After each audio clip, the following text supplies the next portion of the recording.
And we are live on YouTube.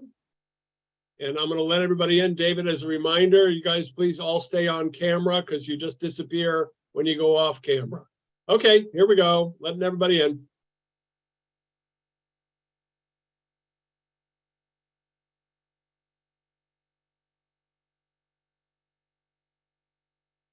Good evening, everyone. If you're just joining us, this is the Montgomery County Renters Alliance Renter Town Hall.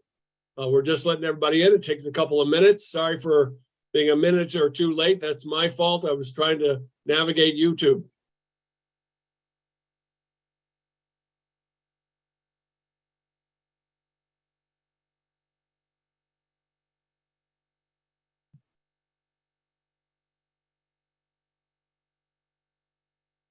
If you're just joining us, this is the Montgomery County Renters Alliance Renter Town Hall. We're just getting started. Got started a minute or two late, but we're going to get going in just a few minutes. The doors to the Zoom are open. It takes like a minute or two to let people in. Welcome.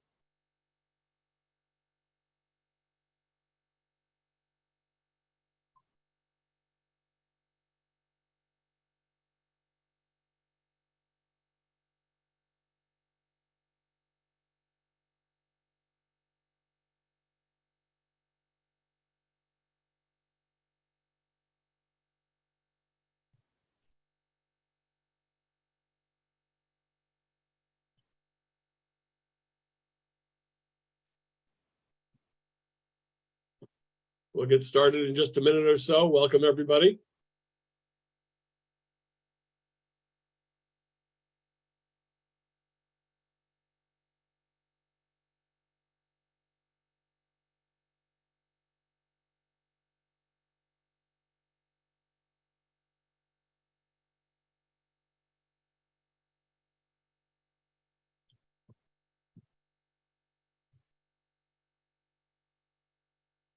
You're just joining us. This is the Renters Alliance Renter Town Hall. We'll get started in just a minute or two. Let people join in.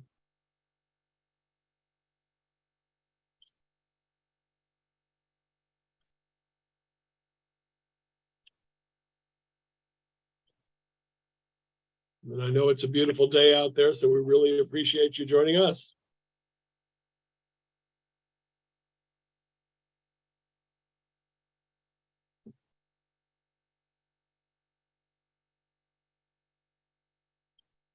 And okay, we have hit it. Let's hit the beginning now. Good evening, everyone. My name is Matt Losack. I'm the co-founder and executive director of the Montgomery County Renters Alliance. We hold these renter town halls twice a month at least, and we also hold them for individual renter communities that we are organizing around the county. So we certainly thank you for coming. A couple of things. We would like you to put any questions or concerns you have in the chat.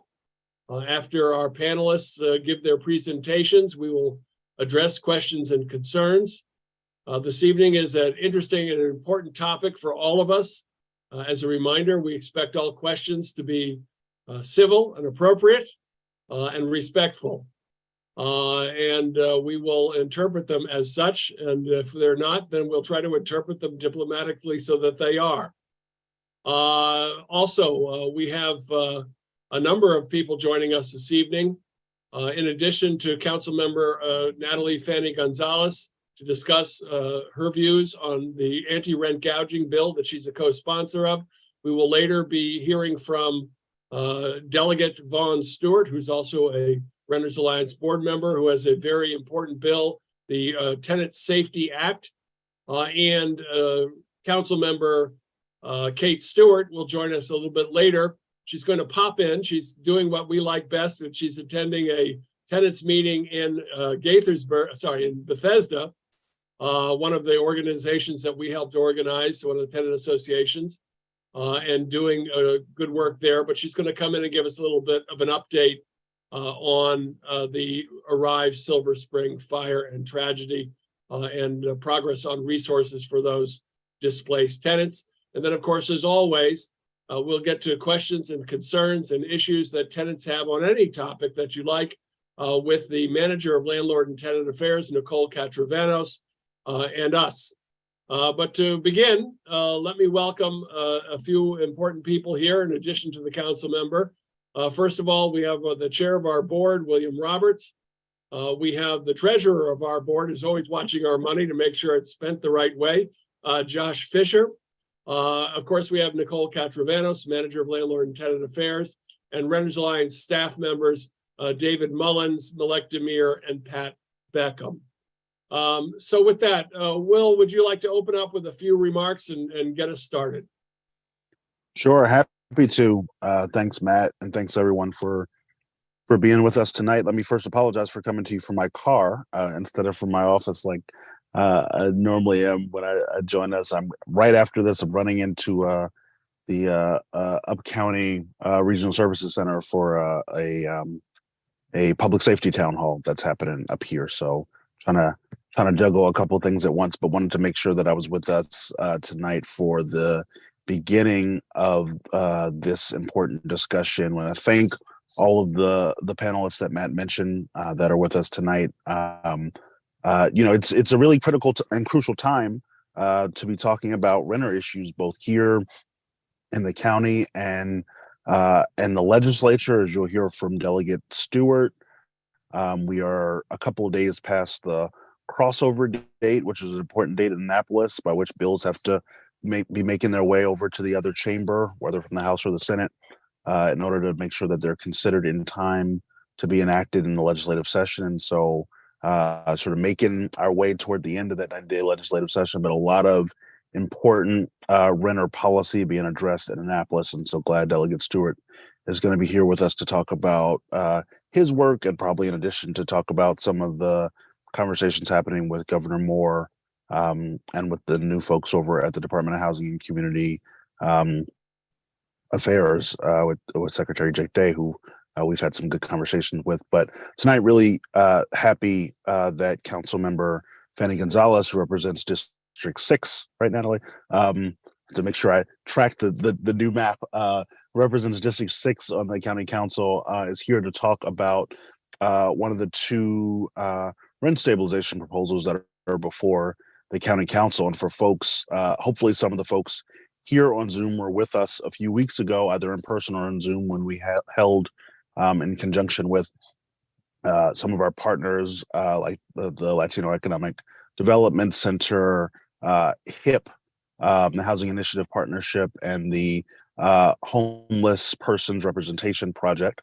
We partnered to hold an in-person and Zoom town hall part 1, talking about one of the rent stabilization bills. Well, we talked about both of them, actually, talking about the two rent stabilization bills before the County Council. So happy that Councilmember Fanny Gonzalez, who's a sponsor of one of those bills, is here to talk through that.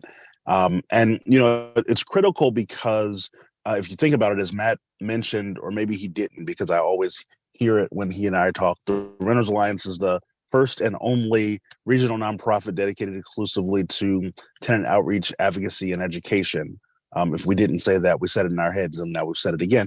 But the Renters Alliance has been in the work of tenant advocacy for a long time, longer than I've been a part of the Renters Alliance, for almost 20 years.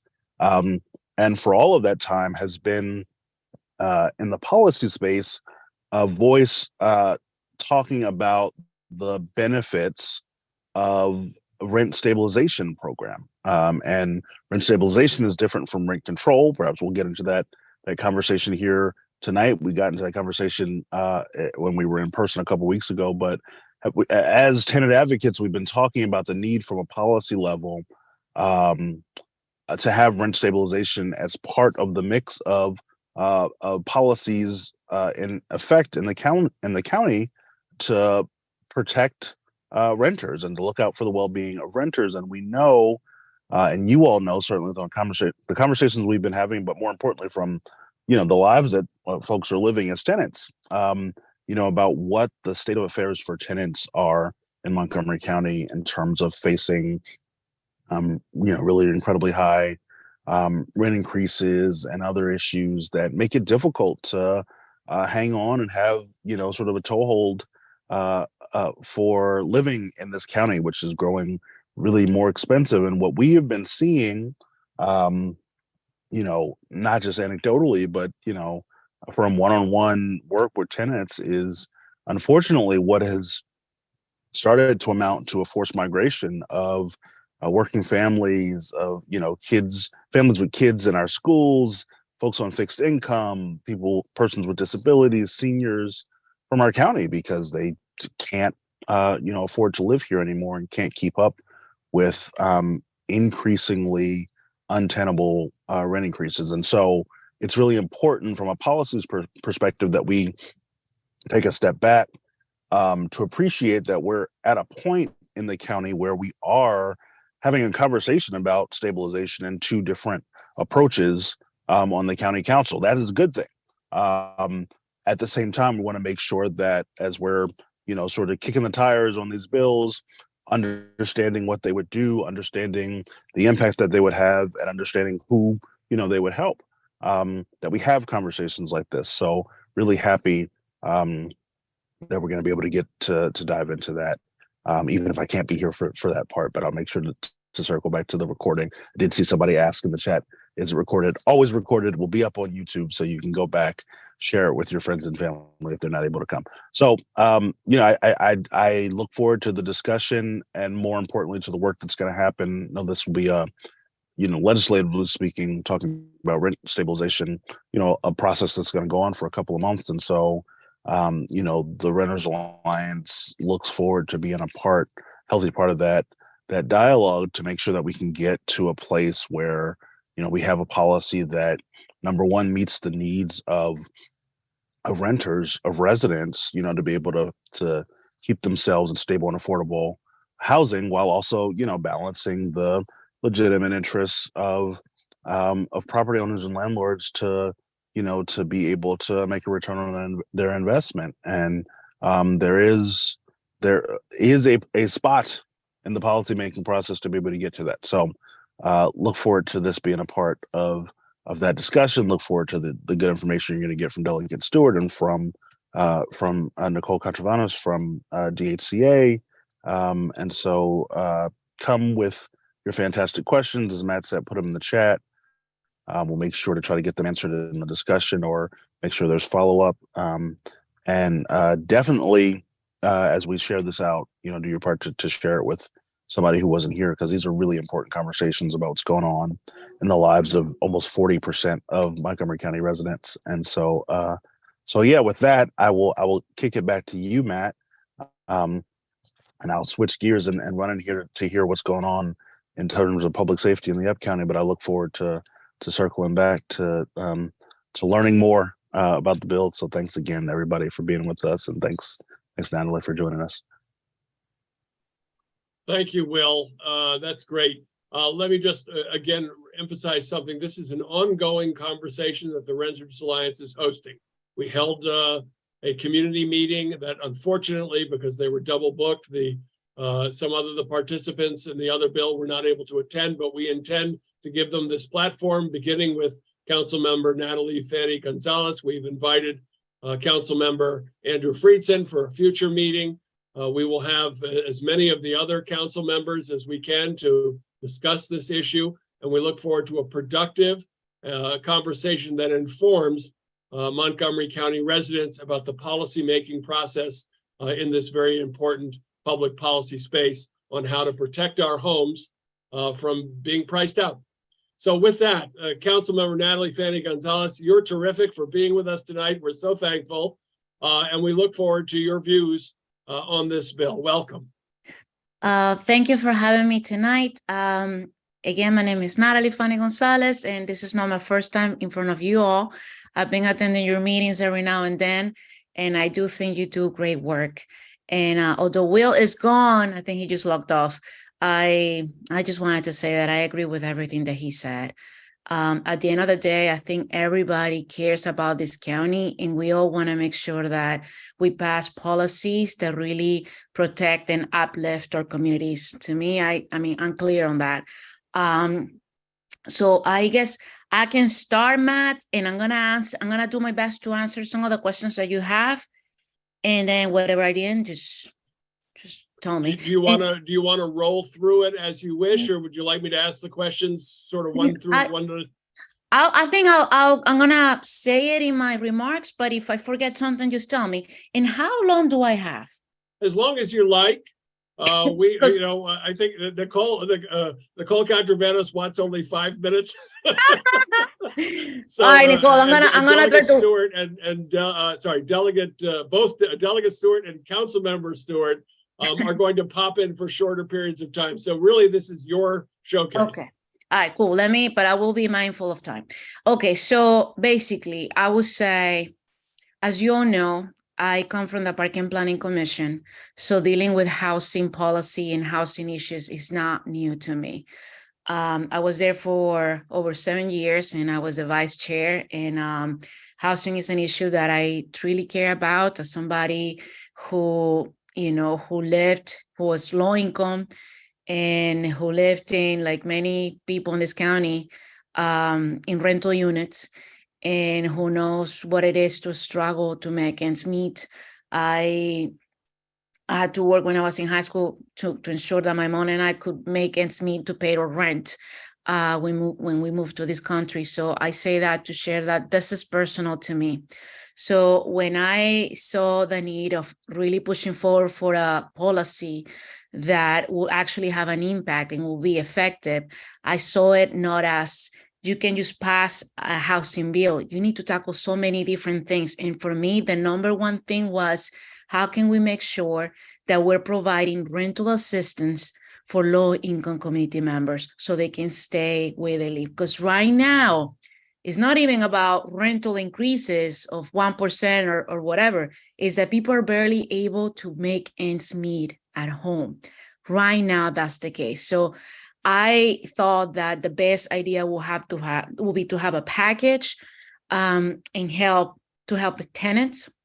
So my package basically includes 4 things. One of them is the rental assistance. So we're proposing a $30 million rental assistance package, and it's supported by the 6 people who are leads of a rental bill. We're going to be discussing that during the budget. Another thing that I haven't said to anybody, actually I said to a couple of people, but not on a forum like this one. So here it is, and this is just an idea. I honestly believe that the rental assistance money to go for people in need, $30 million, should be given to nonprofits. And I'm sorry, Nicole, I just think that as the county, we suck giving people money, providing people on time. So we're gonna have to look into that and how can that look like. I know during the pandemic, the federal government gave money to the state, and the state gave money to nonprofits, and then they were very effective to ensure that people who were low income will remain in their homes. Something like that should happen in the county with this $30 million that I'm talking about. I don't know how to frame it. I just know that should be the goal, and I will need your help and guidance, especially during the budget, which means next month. We're talking April. So just keep that in mind. That's really all I have for that. But we do have the 6 votes among the council to support this. So check on that one. The other thing is it's about building wealth. So for me, it was very important that this package will include money for people to achieve home ownership. So we're proposing $4.5 million on programs just for that, especially first-time home buyers. Very key. Then the other thing is the nonprofit housing production fund, working up to $50 million. It's not just a conversation about creating more housing, which, if you know me well, especially coming from Park and Planning, you know it's not a secret. I run my race for county council, saying that I believe in smart growth and increasing density, especially near transit. It is very important to build housing for deeply affordable housing. Okay, so dedicating funds for that. So we're talking about people making, $20,000 a year. That's the population that we're talking about. So dedicating money for that is key. So it's part of this package, again, backed up by 6 council members already, and that is a big deal. Okay, so that's the other part. Then the last part is the anti-rent gouging legislation. I wanted to correct Will when he was doing his introduction. I do not have a rent stabilization bill. I do not have a rent control bill. What I do have, alongside with 5 council members, and let me just name them so they're part of the record. So it's me, it's Andrew Fritzen, it's Marilyn Balcom, it's Sidney Katz, it's Gabe Albornoz, and oh my God, I'm forgetting somebody. Wait, it's me, Sidney, Andrew, Marilyn, Don Lucky, Don from District 7. Oh my God, I totally forgot. Sorry. What we're proposing is an anti-rent gouging. I think that we really need to do something to stop those aggressive and abusive landlords who are placing rents that are above, 15, 20%. That shouldn't happen in this county. We're not saying that rent should be 8% plus the inflation. We're saying the rent should never be above that. That's an anti-rent gouging bill. Okay, that's all we're saying. We're adding one more protection when there is none right now. There are no limits in Montgomery County, and that's why you're seeing people getting those 15, 20% rent decreases, which is absolutely wrong. But again, I'm going back to number one. To me, the most important thing in this package to protect tenants is actually the rental assistance. Putting money where people really need it, people in need. That's the most important thing. So how does this bill look like? When I was thinking about it, we look into different models across the nation. And based on the analysis, we found that Oregon, the state of Oregon, had the most, their model makes sense. So the model that we're proposing in Montgomery County is after that one. And let me just say, this is a democratic process. I am not saying that this is it and no changes will happen. And actually, would love to have your feedback. What amendments do you recommend so we can strengthen this piece of legislation? As you know, the public hearings are happening on March 28th, so that's next week. But the actual committee sessions won't take place until late May or June because of the budget. So we have plenty of time. And Matt, I love that you said that you're gonna have more meetings like this, because what we need are your comments to straighten the piece of legislation.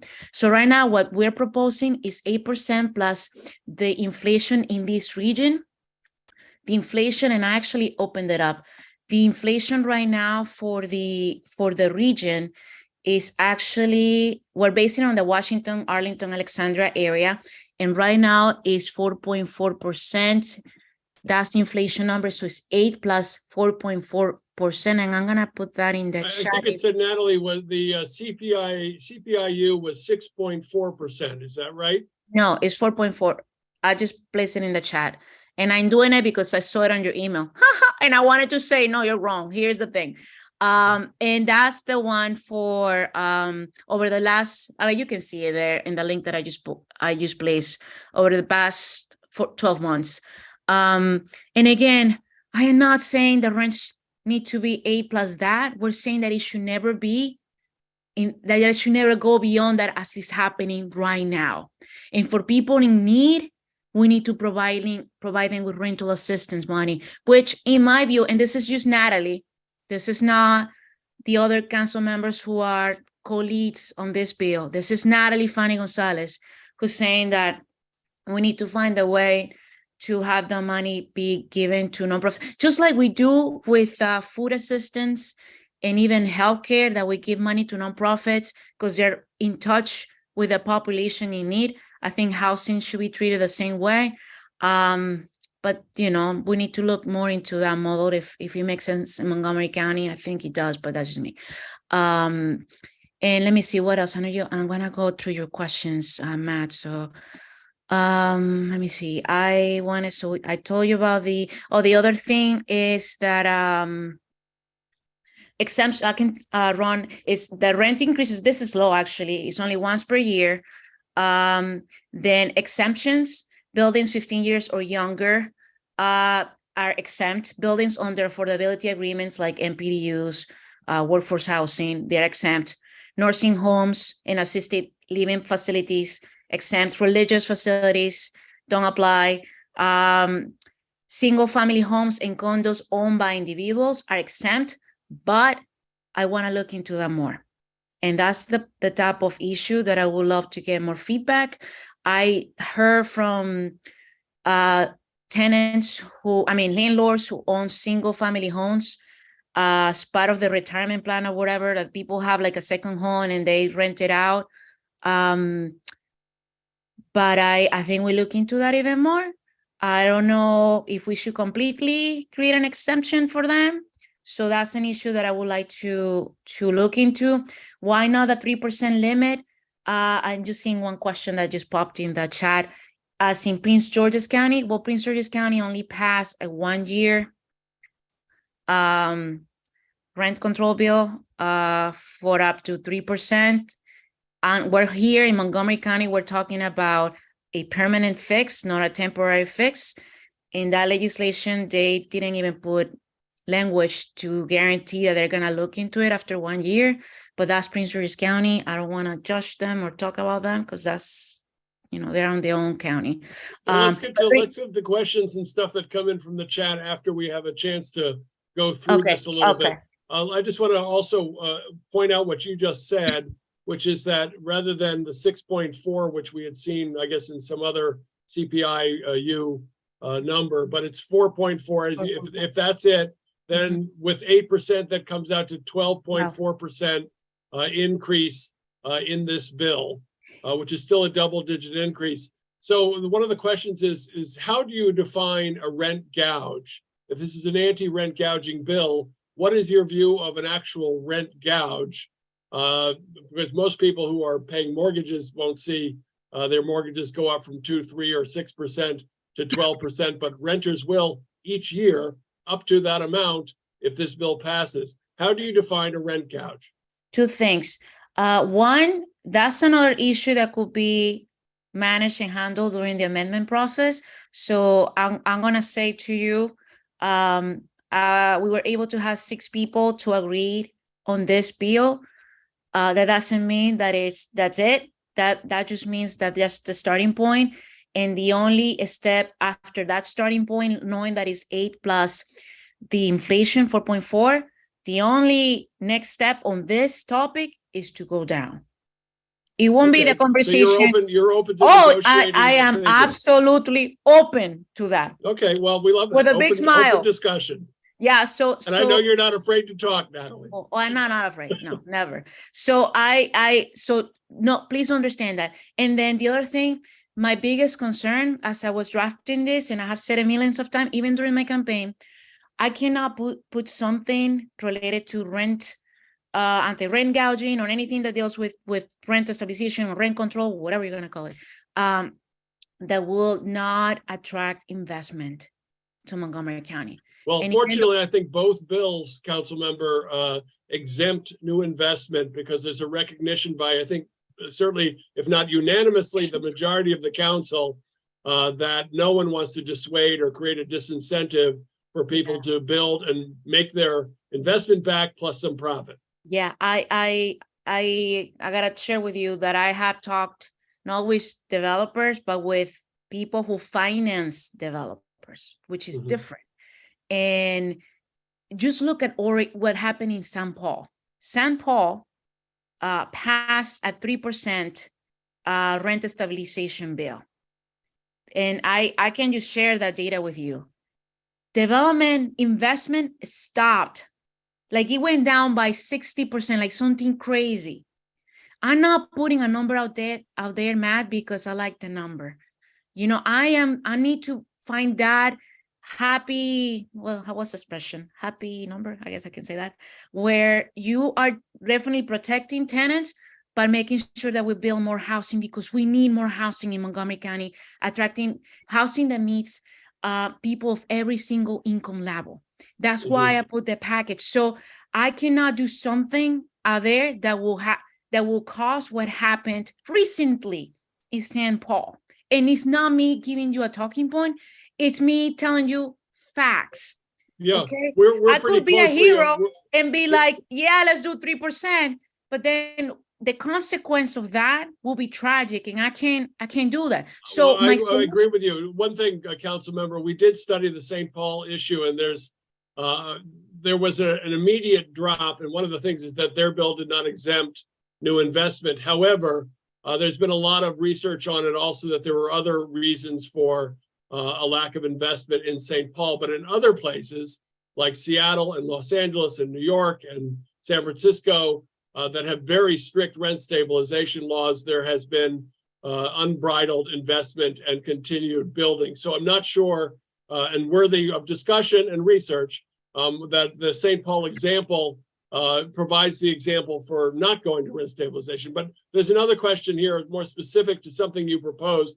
Naturally, the Renters Alliance loves the idea of investing in nonprofits that do outreach to this community, and you will have our support on that.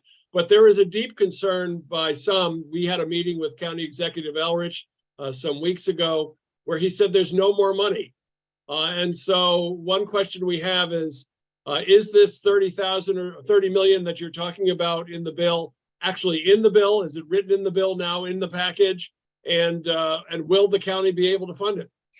It's because it's money. It's gonna be discussing the budget, so it cannot be on the bill. But we have the support of 6 people to put it in the budget. How many times have you seen the county executive? And I'm not picking on the current county executive. I'm talking in general. Any county executive that they propose a budget, it comes to the county council, and they change a whole bunch of stuff, putting different priorities. Okay, so what we just received last week was the operating budget proposal by the county executive. This county council is committed to putting $30 million on rental assistance. And we're gonna find the money and do what we're saying now. And same thing with the home ownership, because it's the right thing to do, period. And we sent him a letter along with the legislation telling him that we needed that money on the budget. He didn't do it, but we're gonna do it. Well, the Renters Alliance only needs half that. So you're not shy. Okay, good. And well, what's the other thing I wanted to say? And going back to the number, that's why we need money for rental assistance, to make sure that when rents increases, even if it's 1%, you may think that $50 is not a big deal, but for people who are making, $20,000 a year with a family, $50 is a big deal. And we need the money to help them to stay in Montgomery County, because we want people to work and stay here, not just to work here. We want them to live here. So to me, that's key. And the average rent increase in the county is about, well, Nicole, you can help me out on this one. Is it like 3% or around 4%? Again, I'm not saying the rent, the rents need to be 8% plus inflation. I'm saying that's the maximum. So those really bad actors out there who are increasing rents up to 15% and so on, stop doing it. The other thing I didn't say is that it will be Nicole's office, the Department of Housing and Community Affairs, who will be in charge of overseeing this and having annual reports on the program, how it's going, and also on the rental assistance too. How much money are we spending every year? Maybe we'll find out we need more than 30 million, or maybe we don't. I have no idea, but we need to start trying. We need to One start. of the concerns that's come in, council member, is that if it's an 8 plus 4.4% or 12%, there's a concern that putting out that figure as high as it is, that it will kind of legitimize landlords to raise rents to that amount, and that for landlords who are responsible landlords, not raising rents above, say, 3% a year or some lower figure, according to the average voluntary rent increase guidelines. If they're already doing that, then why would it hurt them to put in a bill that requires the rest of them, who, as you say, are raising rents extensively, not to do that? Well, you know what? There is no evidence at all that a cap leads landlords to increase the rents. Zero. We haven't done it yet. Well, but there's none. Like right now, people are coming up with this hypotheses and these old ideas based on emotion. I need data. I'm a math person. So it will be Nicole's office who will be able to track all this. I'm giving you a lot of work. Who that agency is the one who will be able to track all this. But there's it's a myth, landlords, especially landlords of these big buildings. Even I'm thinking of Montgomery Housing Partnership or Victory Housing, and all of these nonprofits that deal with housing. They want to keep good tenants because it's actually cost them money to replace people often. If they have but those nonprofits, council member, are already stabilized. So Montgomery Housing Partnership is stabilized according to the voluntary rent increase guidelines. So is Victory Housing and some of the other nonprofits. We're talking about the majority that are commercial property. Yeah, wrong example. It applies to them too. Any of these big, buildings that you find in the county is the same thing. But, I don't want to put something on a piece of legislation out of fear when there's nowhere. If you find it, tell me where that's the case, that somebody will automatically increase. They could do it now, and some are doing it by 15 and 20%. We need to stop them, okay? And we need to make sure homes are healthy. And that's another conversation, making sure that they're safe, putting more money on programs that will actually encourage people to fix their homes so they're healthy and saving. I know that's a different conversation, but it really touches the housing debate as well. So,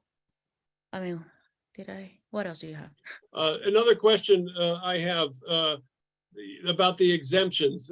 One bill does not exempt small landlords and the anti-rent gouging bill does. And have you looked at, and do you know the numbers of how many renters would not be protected if you exempt landlords, and please tell us specifically what exemptions we're talking about. I think you said those with 2 or less units, single family homes, and accessory dwelling units, if there's any others I've missed.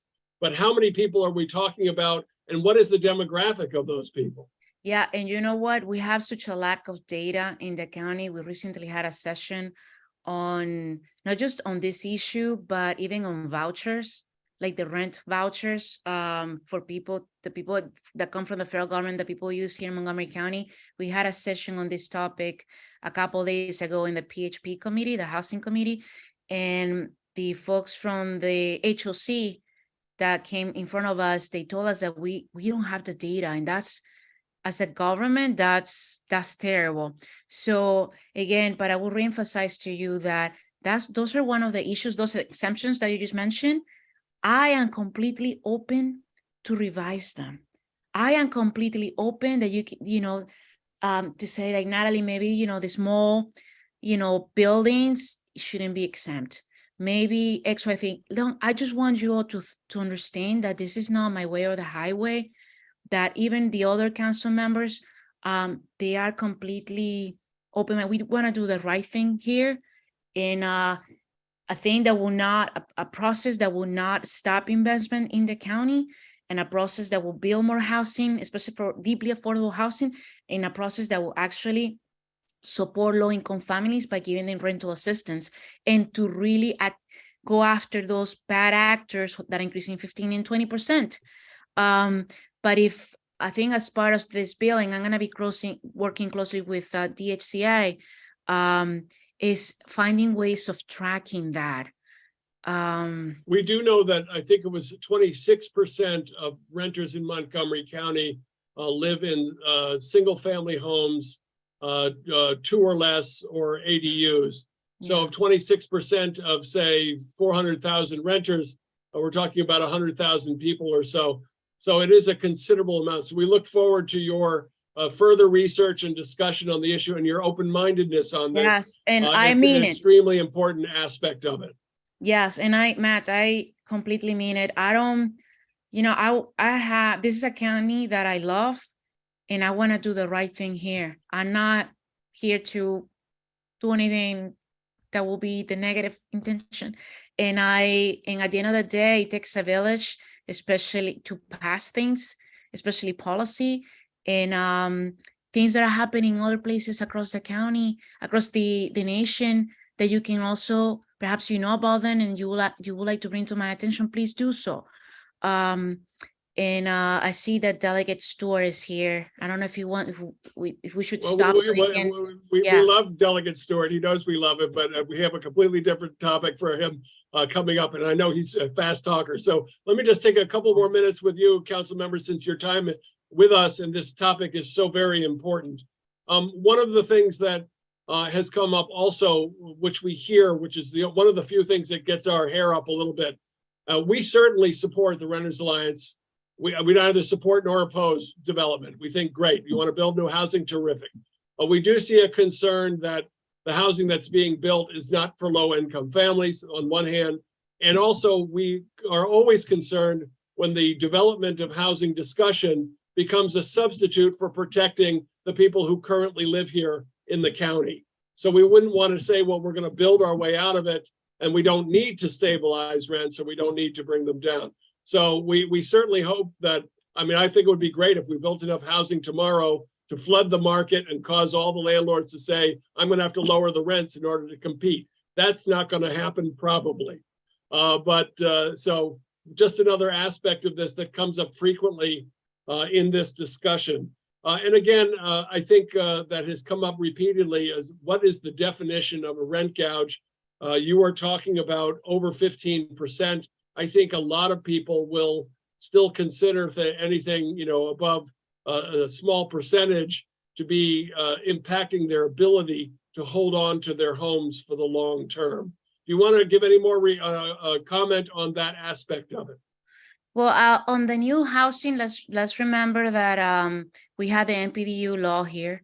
At least it's a strong tool. There's just one tool out of so many where developers are required based on their master plan, like the latest master plans, the ones that I worked on, by the way. Every single one that I worked on, it has to be at least 15% NPDU. So that does help. When you have more housing, a lot of people, they sell their single family homes and they, may move to a condo, and that helps. And I do agree with you that, and the whole point of putting in the package of the $50 million that I mentioned is to do exactly what you're saying, build deeply affordable housing, not this luxury one, but people making $20,000. We just had a groundbreaking one in my district that I worked on when I was on the planning board on Randolph Road with Bearsmead Road in Wheaton. Amazing project, deeply affordable housing. And it was done with a cooperation between the state and the county. I will invite you, please ask the developer of that deeply affordable housing project in my district if he will have received the financial support for his building, for his project, if he had a 3% rent stabilization bill, if he have had the financial support for that. Ask him that question so it doesn't come from me. Okay, please do. And I know the answer, but I'm just telling you, I know we need a balance. And also in this conversation, I know it's just about housing, but at some point we need to talk about the 10% property tax increase proposed by the county executive. I mean, I can't wait for the conversation, but it won't be on a Renters Alliance town hall. But it is a conversation about money, about people's finances. It's, it impacts housing. And it's an important conversation for sure. Yeah. And we look forward to that especially. I want to thank you a whole lot for coming on this Renter Town Hall, especially for acknowledging, which is so important, that this conversation is ongoing. Yes. That you are open-minded and welcoming this conversation and research, and that your database, which we like too, the Renters Alliance, in our memo to the council, to you and to the county executive, we did not put a figure in our desire for rent stabilization. We did put a principle. And our principle is that landlords should be allowed to maintain their profits and keep up with expenses, balanced with renters' rights, because we believe housing is a right, to have affordable, predictable rents in this county so they can keep their homes. That's our principle. And how we get there has to be acceptable, hopefully, to the majority of people to keep them housed. If we don't do this, if we don't have stable housing, it is the Renters Alliance belief that we will pay costs well beyond the humanitarian costs of individuals forced out of their homes. So again, Councilmember Natalie Fanny Gonzalez, thank you so much for coming.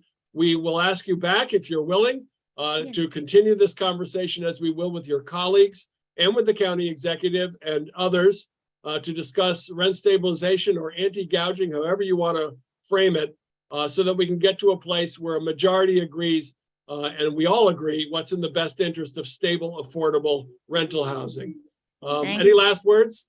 No, thank you so much for having me, and I'm glad to see Delegate Stewart. Very proud of all his work in Annapolis, and thank you again, and I'll see you guys around, and I look forward to your amendments. Thank you. All right, bye. All right.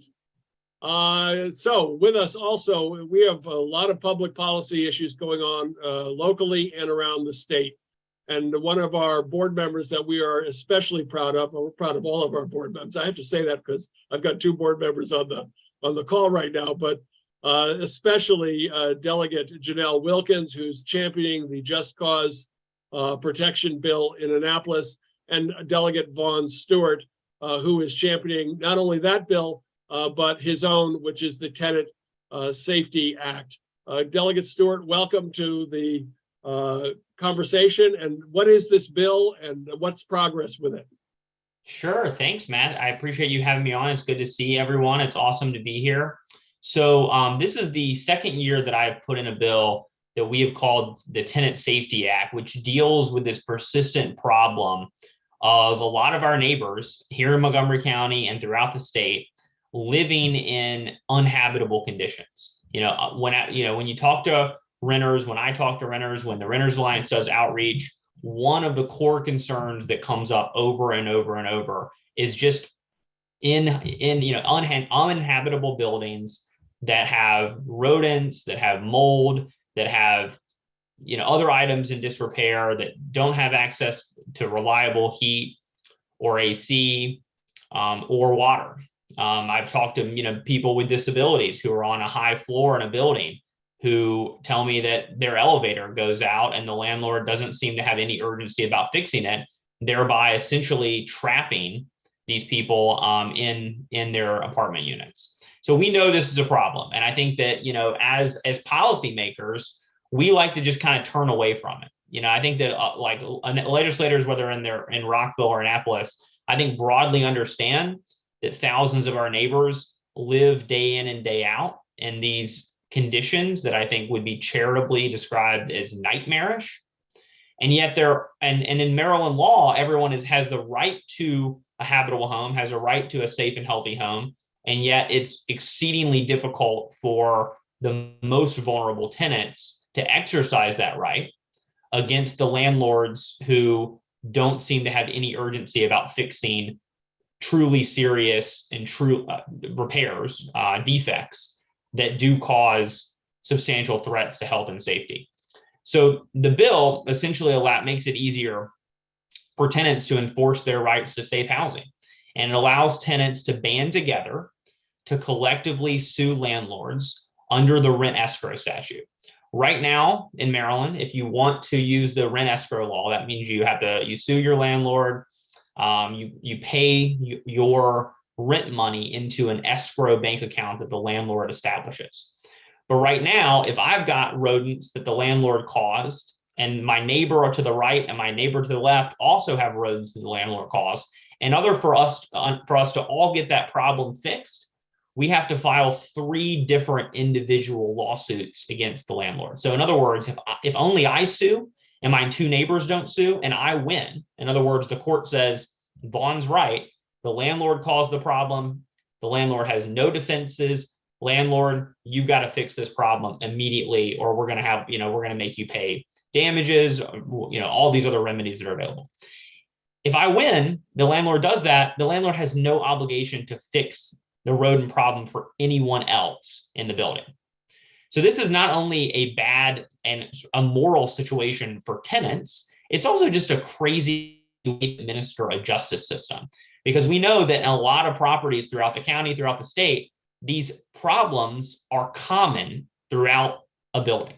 And so we're hopeful that my bill will be a mechanism whereby groups of tenants, whether it's through a tenants association or a more informal group, can band together there, because there's power in numbers. There's power in numbers in suing. There's also power in numbers in terms of a deterrent effect. I think a lot of landlords will think twice about allowing these problems to go unaddressed if there is a fear out there that half the tenants could all join together in one lawsuit very easily and withhold rent, because that would be the worst case scenario for a landlord. And I think they'll think twice about letting a lot of these problems persist if that was the new reality. So this has been a big fight in Annapolis for the last couple of years. Last session, we didn't get anywhere on it. We had a pretty good House hearing, but the bill just kind of fizzled and dried up and died in my committee, the Environment and Transportation Committee in the House of Delegates. This year, totally different story. My chairman, Kumar Barve, has been an outspoken champion for this bill this year. The Speaker of the House of Delegates, Adrian Jones, has had our back every step of the way, even when different landlord groups, the judiciary, all these people have tried to throw mud at us throughout this process and try to trip us up through every little step of the legislative process. And fortunately, because we've had not only widespread support among sort of rank and file members in the General Assembly, but because we've had wide or deep sort of visceral support from the Speaker and from the committee chairman, we're in a really strong position. And just on Monday night, so 2 nights ago, we passed out the bill overwhelmingly on a party line vote, but we didn't lose a single Democrat on the vote, and it passed the House of Delegates. So that was a huge, huge victory. I mean, this is one of the most, I think, bold tenant bills that we've passed in the last several years. Only New York City has this kind of group action provision. So we would be actually the first state in the country to have one, but we still have one enormous hurdle to get through. And that's the state Senate of Maryland. They actually did have their own Senate bill. A senator named Alonzo Washington, who's actually one of the newest senators who represents Prince George's County, was the Senate cross-file, the Senate sponsor of the bill. He had a hearing, but the Senate did not move his Senate bill, which is a bad sign, but it's not necessarily a totally, dead in the water sign. And I know that the whole advocacy community, including the Renters Alliance that's behind this bill, is going to, for this last 3 weeks of the legislative session, because the session ends now in like 2.5 weeks. So, or 2 3/4 weeks or something.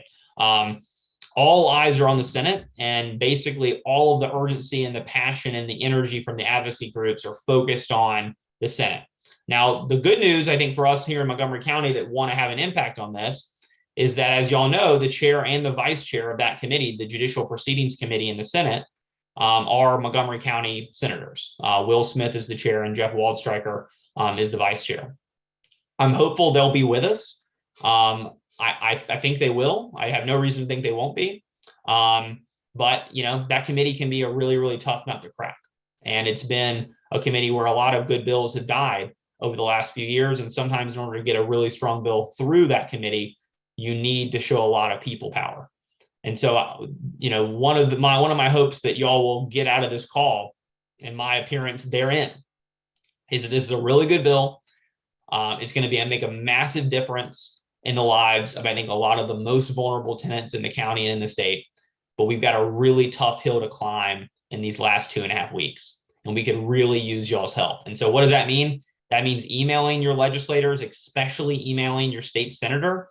It means emailing other Montgomery County state senators that may not even be your own. You don't necessarily have to tell them your address. You can just, say that I'm your neighbor, and maybe neighbor means they're in Silver Spring and you're in Rockville, but that's close enough.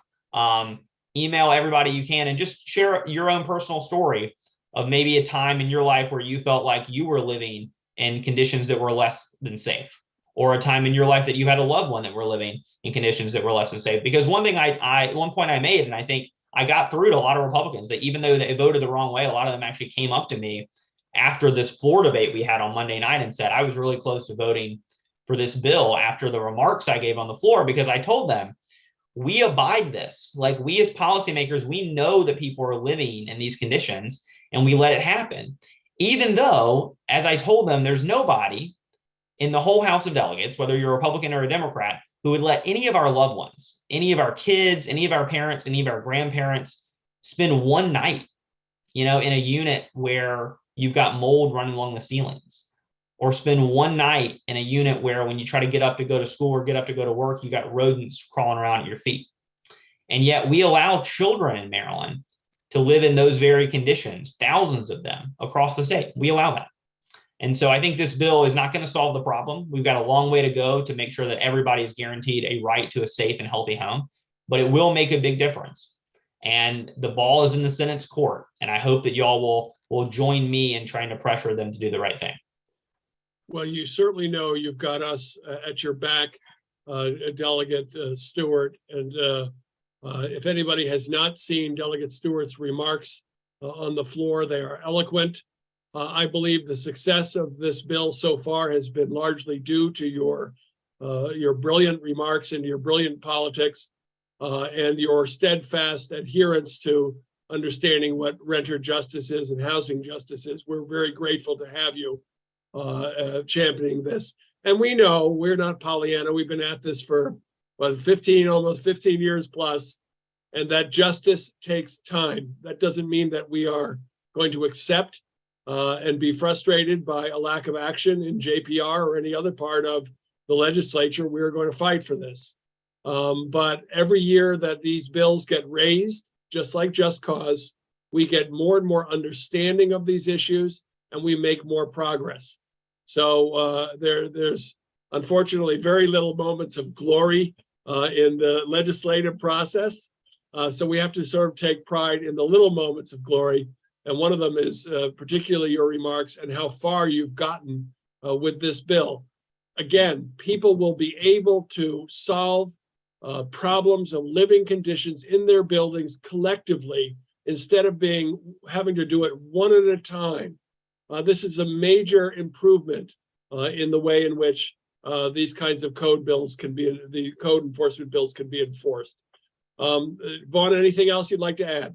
Well, I appreciate the kind remarks. I can guarantee you that my eloquence aside, I was not the reason that this has happened. This has been due to the long, arduous, grinding of boards, basically, that is politics from a lot of groups and a lot of people that have made this little tiny bit of progress that we've been able to achieve possible. So it's definitely not on me, but I appreciate that. We'll keep fighting. I always appreciate the Montgomery County Renters Alliance having my back in this fight and all the other ones we've undertaken and will undertake in the future. And like I said, I'm going to put my email in the chat. And if anyone wants more instruction about who they should email, what they should say, just shoot me an email. I'm happy to bring you into the fight because that's exactly what it's going to be over the next couple of weeks. But I really appreciate y'all. Great. And we will share that in our newsletter and upcoming communications as well. Delegate Stewart, we know that you had to run at 8 o'clock and it's just 8 o'clock. So we thank you for joining us. All right. With that, we are going through some serious discussions this evening. Councilmember Kate Stewart is going to pop on when she can, and there she is. Oh my goodness. I thought we might have to wait. She is just coming from doing what we like best, which is when council members speak to tenant associations. And that's exactly what she's doing. But she's also been doing yeoman's work, important work, with the Arrive Silver Spring fire impacted victims and residents over there. And so, council member, we know that you're probably in your car. Hopefully you're not driving. Nope, I'm not driving. If you just give us an update on what progress has been made and what challenges you're still seeing. Great, thank you. And Matt, as you said, I just came from a tenant association. It's a newly formed tenant association, just I think 4 months old. And so got to talk to them about what they're facing. And it was a really, just to say, it's a really interesting meeting where in this one building with about 500 units, people were telling me stories of having some people rents increased by 4%, 5%, up to 18% and 24%. So it was really glad that this tenant association has formed in this place. And I just want to say, glad I was able to get on and hear Delegate Stewart talk and thank him for all his great work in Annapolis this year. So and Kate, if I could just throw in quickly, the Renters Alliance was very proud to be part of forming that tenants association. Oh, well, good. They are ready to rock and roll, and I was glad to be there tonight. So just to update people, I think everyone probably on this call knows about the unfortunate fire that took place at the Arrive in Silver Spring started early Saturday morning on the 18th.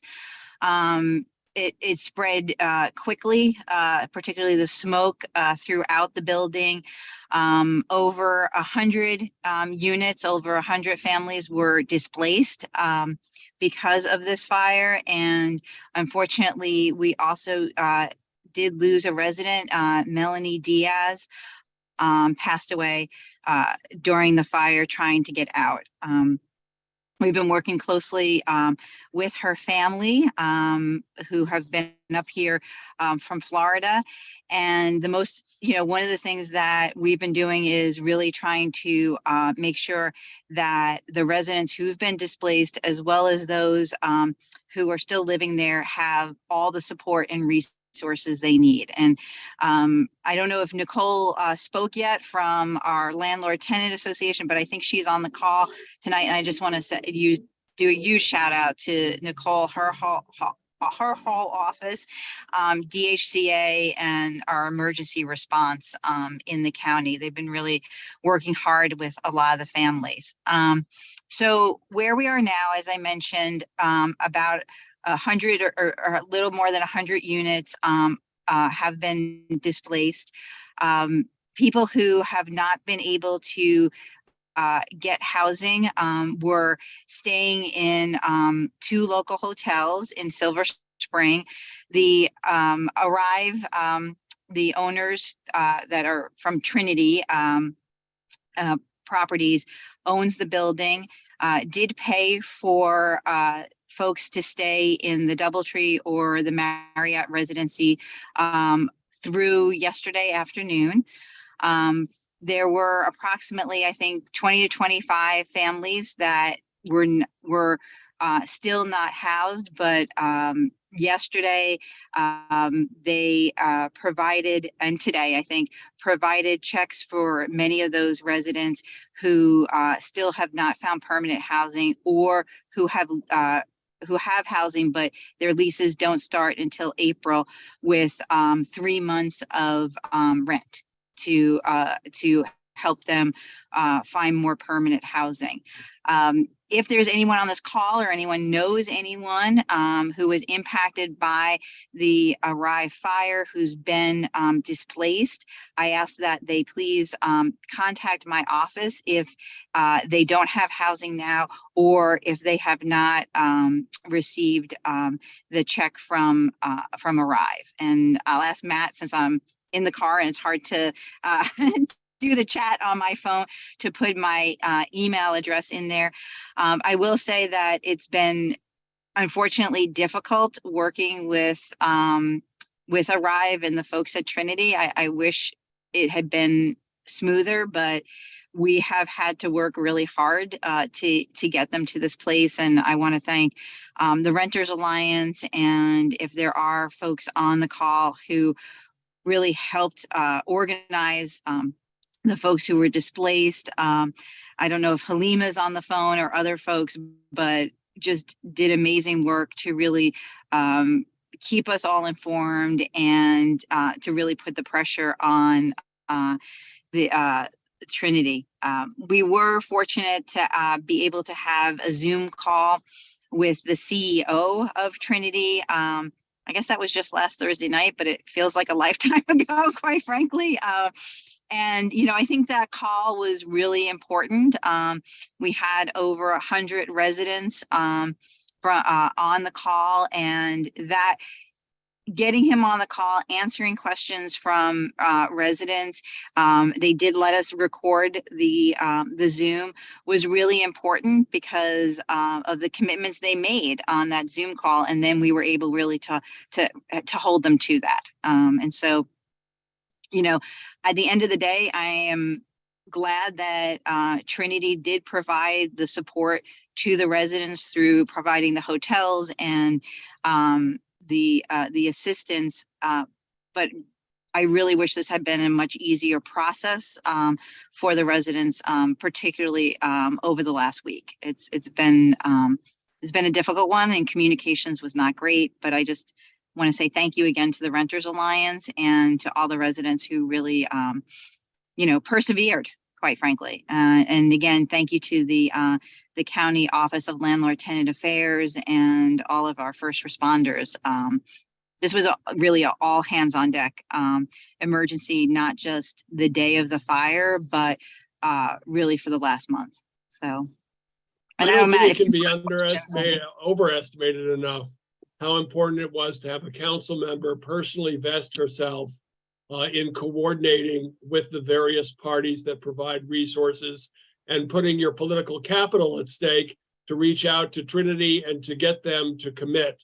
I think it was Sam Eisenman, who's the CEO or president of Trinity. I think he responded to you because you are a council member. And of course, you know what you're doing. We know that for a while now. But I think that it cannot be overestimated how helpful it was to have your coordinating and leadership role in this. And as you say, Council Member Stewart, we can't underestimate how important it was that the tenants themselves got organized, reached out to us, reached out to council, reached out to the executive, and have been active residents. We are all citizens here. We have rights and we pay our taxes and we expect service from our county government. And sometimes we have to go get it.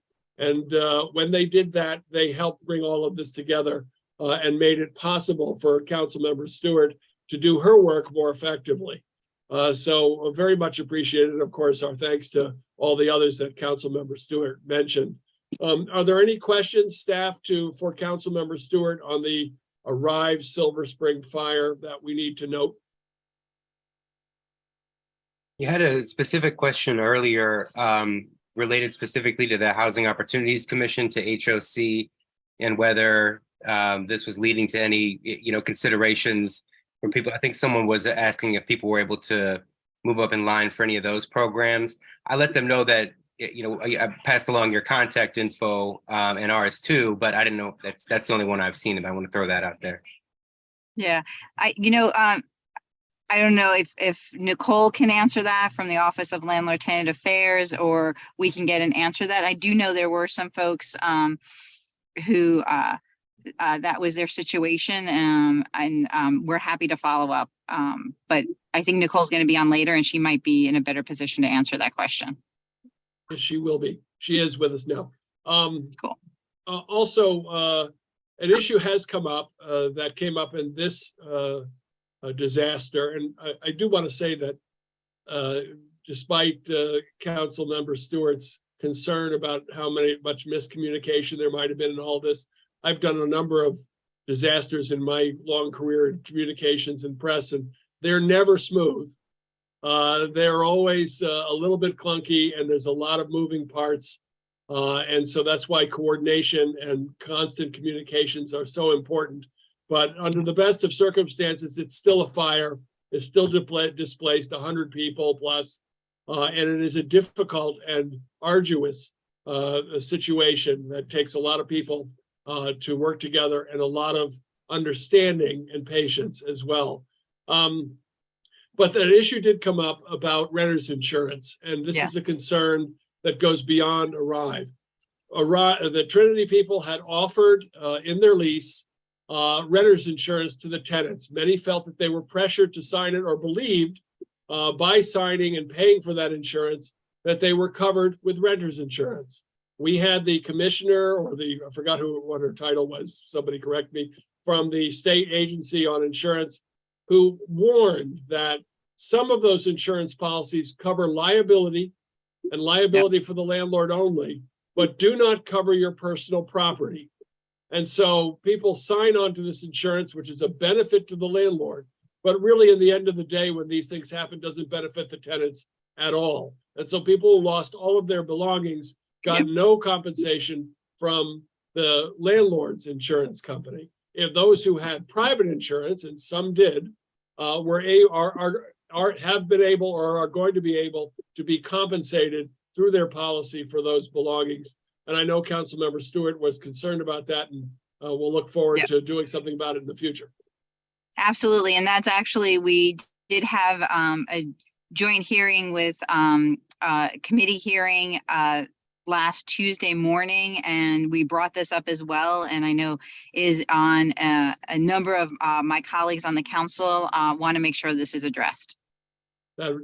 More progress. Love to hear it. Yeah. Great. Anything else for Councilmember Stewart so that she can get home? I think someone may have asked in the chat why there were 25.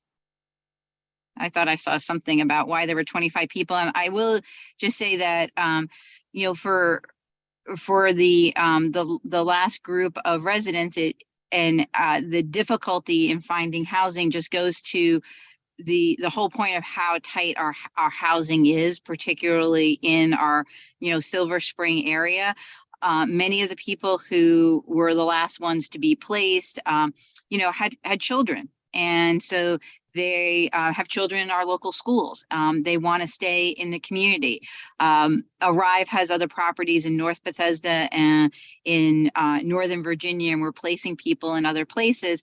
But, you know, if you have children in school or for other reasons, you want to stay in that community, you know, really trying to find comparable housing can be difficult. Indeed, it is increasingly difficult. Mhm. All right, with that then, Councilmember Stewart, thank you very much for joining us. We look forward to seeing you down the road in our, you weren't here tonight to talk about rent stabilization, but we're going to have that ongoing conversation with all of you down the road, and we look forward to your views on that in the future. We had a very productive conversation with Councilmember Natalie Fanny Gonzalez, who I believe the most important thing she said to us tonight is that she's open-minded about everything in the bill and willing to discuss it. So the door is open for all of us grown-ups to get into a serious conversation about what this is supposed to look like at the end of the day. So with that, thank you very much, Councilmember Thank Kate you. Stewart. Thanks. Okay, moving right along then. We are filling time like crazy. We have with us, thankfully, the manager of the Office of Landlord and Tenant Affairs, Nicole Katrovanos. And if you would, Nicole, give us an update on what you're seeing at the Office of Landlord and Tenant Affairs. A reminder to everybody, we say this every time, how can people avail themselves of your services? And also a reminder, what is the difference between the Office of Landlord and Tenant Affairs and code enforcement, and how can people avail themselves of that enforcement process? Welcome, Nicole. Thank you, Matt, and good evening, everybody. Thank you for having me. I'll start just with our services that the Office of Landlord and Tenant Affairs provides, as well as the services that the Office of Code Enforcement provides. Our ULTA, which is where I'm the manager for the Office of Landlord and Tenant Affairs, we provide basically an information service. So if you have any questions regarding any potential landlord-tenant dispute or questions regarding what your rights and obligations are, what the landlord's obligations are, you can call us. You can call us via 311 and ask for the Office of Landlord-Tenant Affairs, and one of our well-versed investigators will call back within 24 to 48 hours. You can also email us at ulta.intake@montgomerycountymd.gov. And one of our investigators will respond as well. Or you can come in person. We do encourage people to call over the phone or email just because our investigators aren't always available. And there could be a potential wait if you were to come in person. If after using that option, you feel a necessity or you feel you would benefit from our complaint process, we have a complaint that can be downloaded from our website, or if you email us, we can email you the complaint, or you can come in person to fill it out. And it's important that you have the landlord's contact information and their address. You can put a brief description of what your dispute is, what remedy you would like. And we highly encourage and ask for everyone to attach all pertaining documents to the complaint. So a copy of your lease, a copy of any emails pertaining to the dispute, or any kind of proof, whether it's proof of payment or anything of the sort. once we receive the complaint, I then assign it to an investigator. Within about 2 weeks' time, complainants will receive an acknowledgement letter that we received the complaint with the information of the investigator that it will be assigned to your case and their contact information.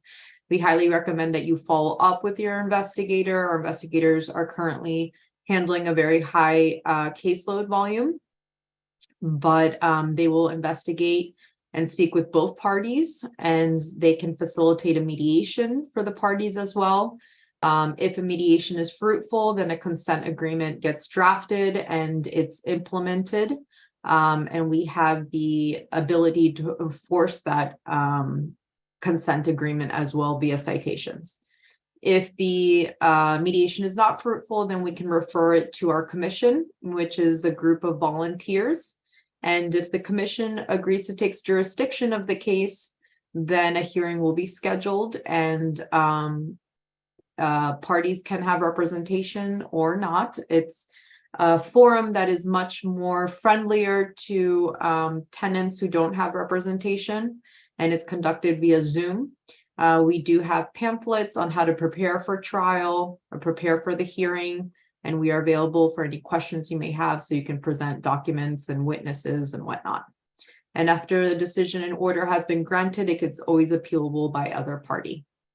The Office of Landlord and Tenant Affairs is a forum where if you have a dispute with your landlord and you want some kind of remedy, meaning that's not related to the maintenance of the property, then that's the space to submit your complaint.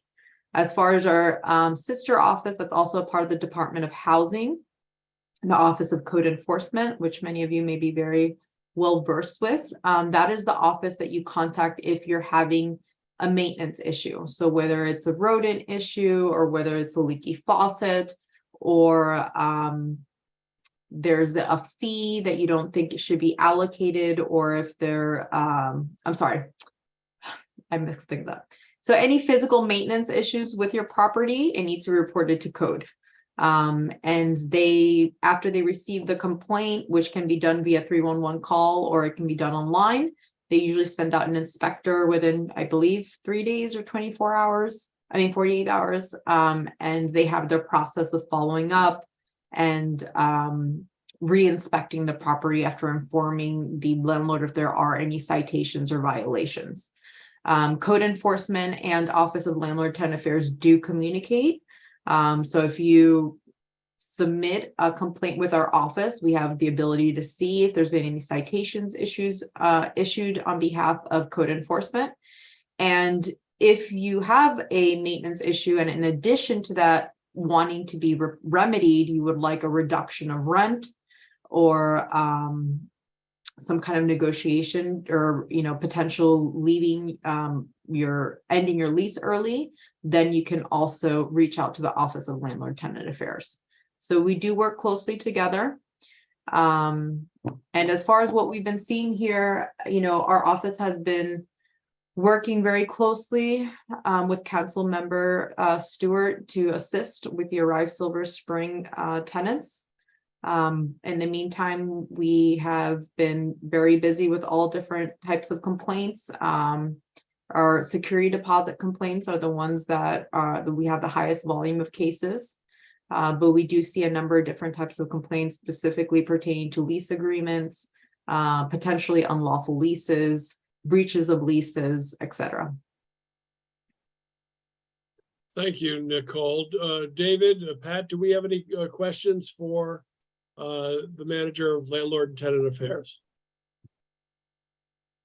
No, none are in the chat.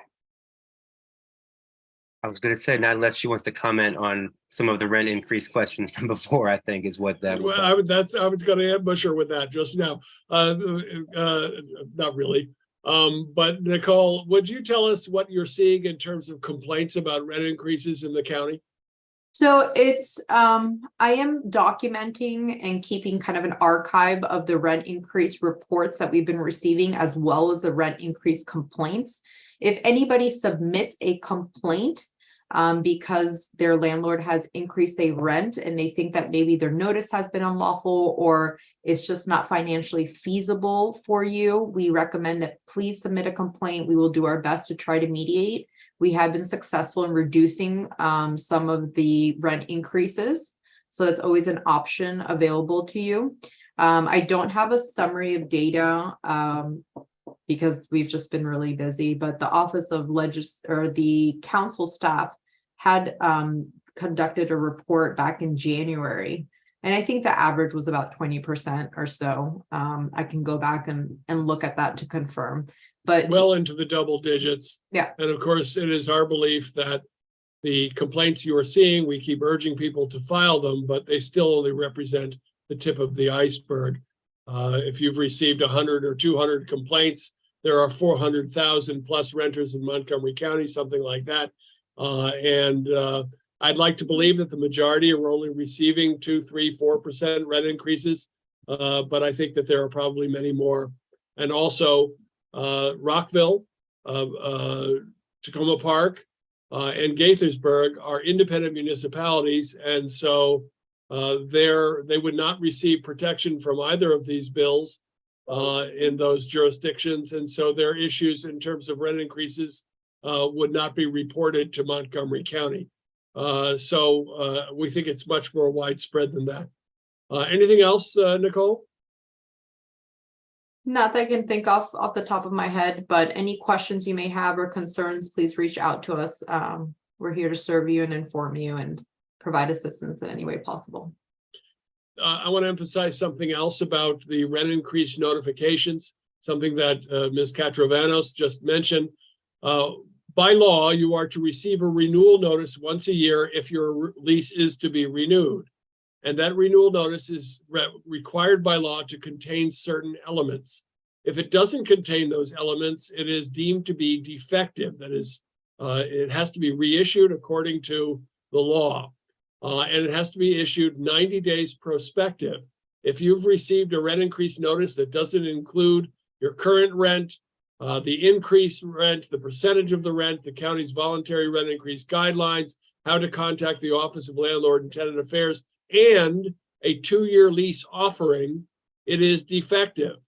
And we urge you to give us examples of that so that the Office of Landlord and Tenant Affairs can investigate. And most importantly, something that Nicole Katrovanos began when she came on just so short months ago, but they are now approaching enforcement in what you would call an administrative approach. Nicole, do you want to address that briefly? Absolutely. It's an avenue for two things. So one, if you're a tenant and you're concerned about retaliation and you believe that you've been a victim of unlawful practice and you think that it's something systemic that the owners may be doing to everybody, not to just to yourself, it's an avenue for us to be able to open an administrative case, DHCA against the owners.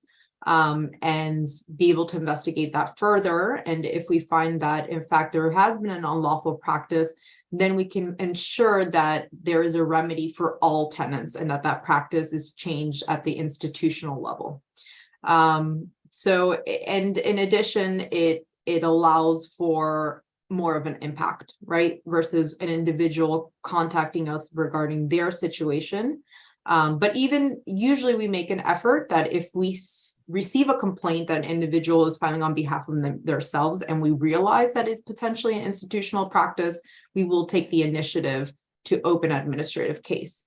So please reach out to us if you believe that there's an unlawful institutional practice. And when we open an administrative case, if you're concerned about retaliation, we can always keep your information as a tenant confidential in that process. Thank you. Quick response to the person about Tacoma Park. Tacoma Park and Rockville City and Gaithersburg are not covered by bills passed by the Montgomery County Council with regard to housing.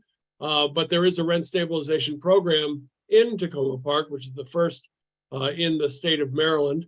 They have been followed most recently by Mount Rainier in Prince George's and Laurel and Prince George's County itself.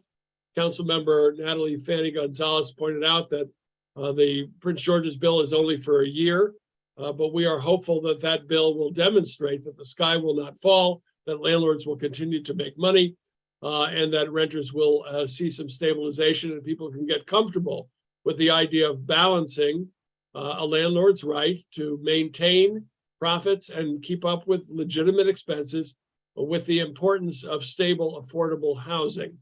We at the Renters Alliance do not believe housing is the same thing as any common commodity like beer and cigarettes or fancy sneakers.